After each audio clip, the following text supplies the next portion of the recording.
Hello Rat Bags, it's Jade. Welcome to a very brand new series where I'm taking a look at all the brand new releases for October. Yes, I know, revolutionary, but I'm focusing obviously mostly on survival and a few games that I'm interested on the channel. But yeah, for sure, a lot of these games are going to be survival. So all the release dates, all the information you need to know, what platforms and what you can expect from these games releasing. So every first of the month I'm going to do this from now on. And like I said, there may be a few extra little games that I'm very interested in covering as well with info and details. So make sure you like, make sure you're subscribed. Always the best and first place you come to for survival news. And let's go with all the new games out in October 2020. So just in time for this video is Drake Hollow releasing on Steam today. This game has been out on Xbox just over a month now, and you can actually try Drake Hollow as the PC Games Pass. Yes, it's going to be available for free if you have the PC Games Pass. If not, well, the game is a fantastic little roguelike crafting action survival game. lots of genre defining things there. You'll be going around tasked with looking after these cute little drakes, but don't let the cuteness fool you. There's plenty of challenge here, and you've got these feral creatures that will pretty much come and ruin your day. Whether or not you're exploring the mysterious lands of Drake Hollow, coming up against these Stranger Things style enemies, or building up your camp and defending waves and hordes of attack. It's an online co-op game up to 4 different players, but no local co-op. In the future, the devs are currently working on a brand new sandbox mode, and they're asking for your help too. If you join their Discord, you can find details about where you can take part on testing out their sandbox features, which will be coming in a big update in the future. But for now, the story should definitely get you through, and it offers quite a bit of freedom in going around exploring fully all of the lands in this procedurally generated world. Taking care of your drakes is the gameplay loop. Feeding them, making sure they've got entertainment and they're safe means that you get special perks or buffs. You can change and mix up these perks whenever you want, and these do a range of things like boosting your crafting abilities or your damage abilities. Alongside that, it gets pretty complex with the base building.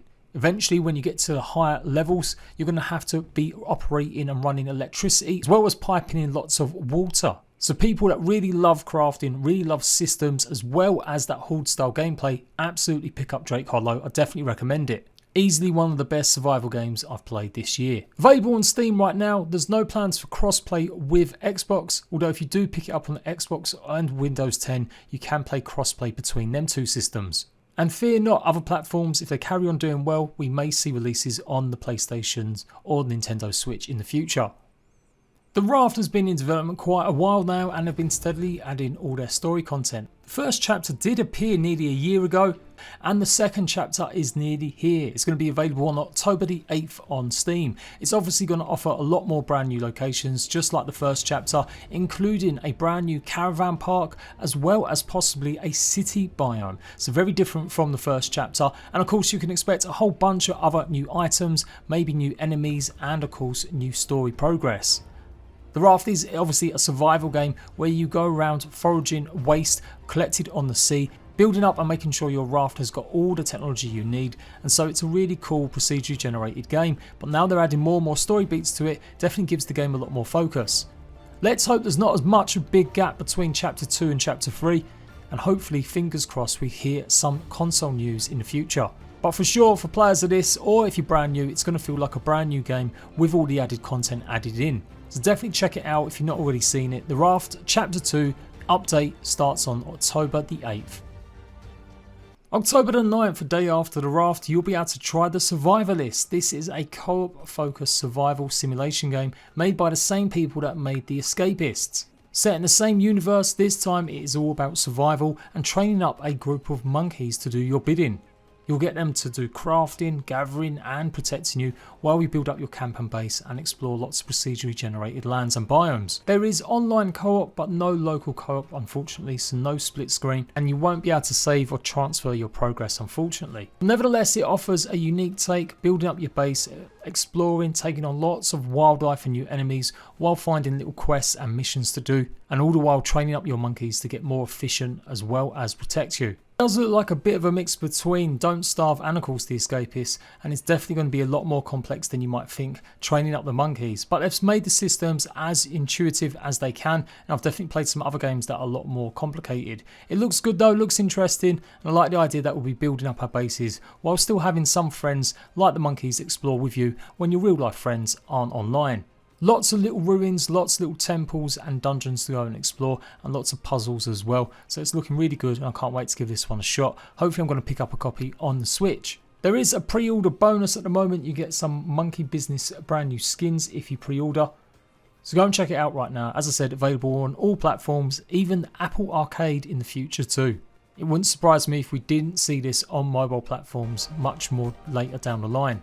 Second Extinction is just about a survival game, more of a co-op shooter in truth, but it's got dinosaurs and you've got to survive against them. Does that make it one? Yeah, why not? It's made by the same publisher and part of the development team that made Generation Zero most recently. So expect lots of good gunplay, lots of bombastic creatures. You can see the dinosaurs look absolutely nuts, like they've been jacked up on lots of turbo juice, and there'll be lots of different style missions. They've had alphas and betas running, and now they're going into early access. Originally they were going to come out as a full release, but they decided to put it into early access first, and this will be available on the 13th of October 2020 on Steam only. I do believe they've got plans to bring it to other platforms, but obviously it's going to be going through the early access period, so expect it to remain in there for at least a year. Hopefully in that time they can add and do a little bit more with the story content, and be interesting to see how big the worlds are.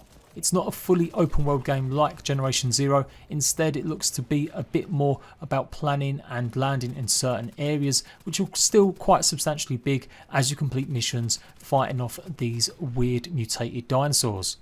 They've already got a roadmap up and coming in October and November. It's called First Blood. So there's going to be new mutations for enemies, new mission difficulty, and new emergence events. And after that, they've got rocket launchers, more mutations, new features like free roam and armor augments. So it does look like they may be transitioning into much more of an open world.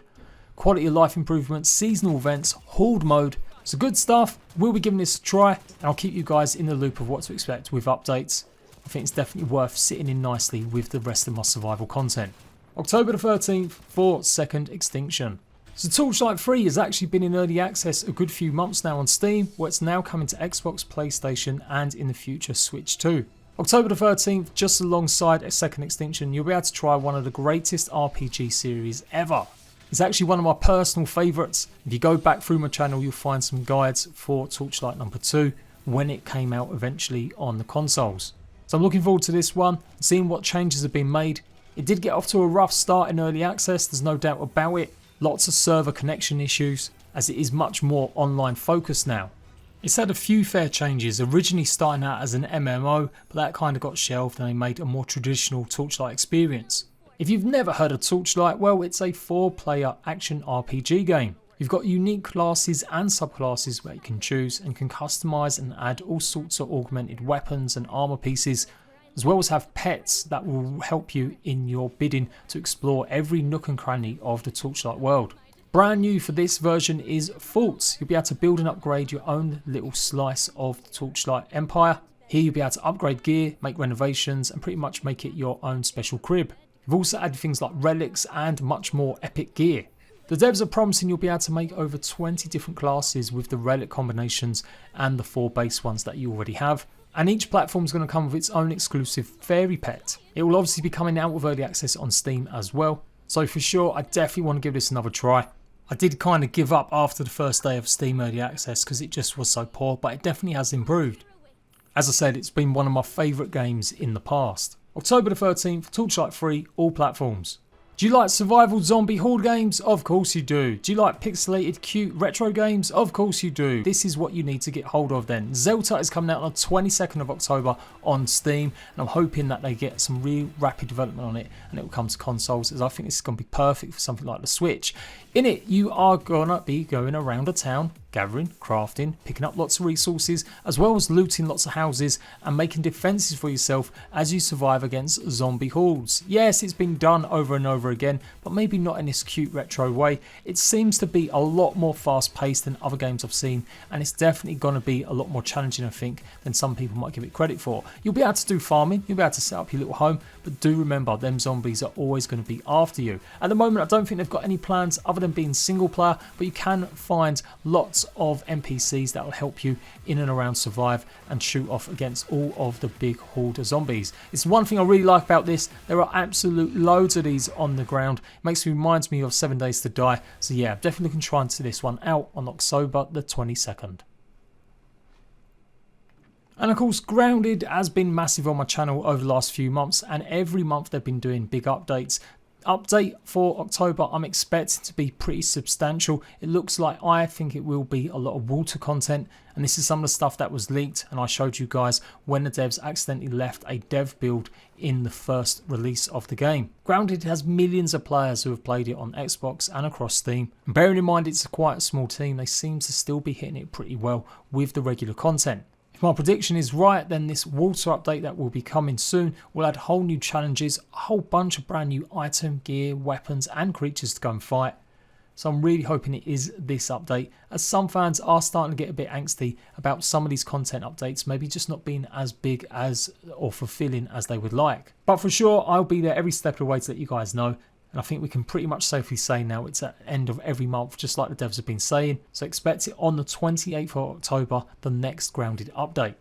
So it may not be technically a survival game, but I am absolutely overexcited about playing and running around my hometown, London, in Watch Dogs Legion. I've not really been a big fan of the Watch Dogs series in the past, but for sure I'm really looking forward to giving this a try, just to run around London, getting in my speedboat, being a spy or a super duper granny. And I can't wait to get my teeth into it a little bit more. Definitely going to be covering this on the channel, so excuse me if you're still just regular waiting for that survival content. For about a week we're going to be nothing but Watch Dogs Legion. Obviously coming to all platforms, Xbox, PlayStation, and of course it will be available as a free upgrade for the next gen. Let's hope this one really does redeem itself for the Watch Dogs franchise, and if it doesn't, then I'm still going to have a lot of fun showing you guys my old haunts and where I grew up in London town. And there we go guys, of course there's updates predicted and incoming obviously as usual for games like Rust. Seems to be that Rust is going to be offering some new traps and elevators very soon. And games like Ark Survival Evolved have got their TLC incoming very, very soon as well, which pretty much upgrades and gives a couple of their dinosaurs some new abilities. But I won't go into too much detail unless I get some actual proper confirmation of the dates for that one. But there you go, that is October pretty much on my channel and what you can expect for survival. If there's any games I've missed coming out this month that you think I should cover, absolutely let me know in the comment section down below. And even if it's not survival, what are you looking forward to playing in October? As usual, I'll see you at Bags for more video content every single day. Until the next time, laters.